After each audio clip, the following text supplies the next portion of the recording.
If you like our video, click the subscribe button to subscribe to our channel and get easy access to new content. To see our full suite of ad-free video courses and training materials, visit us at teachucomp.com. You can create payments in the item list to subtract the amount of a customer payment from the total amount shown in an invoice when creating an invoice. You need a payment item when you receive a partial payment you need to apply to an invoice at or before the time you create the invoice. Note that this is not what is used when receiving full payment at the time of sale. In that case, you simply fill out a sales receipt. When creating payment items, you have to create one for each unique payment type you accept, for example, cash, check, Visa, and so on. When this item is used, it actually receives funds from the customer. Therefore, when creating this item type, you also have to select whether the amount received when this item is used in an invoice should be directly deposited to a specific account or placed into the undeposited funds account for deposit at a later time.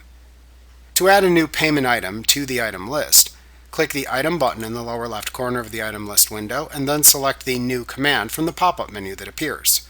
In the New Item window, select Payment from the Type drop-down. Click into the item name/number text box and enter a name for the payment item. Then enter the description you want to appear within invoices when this item is used into the Description field.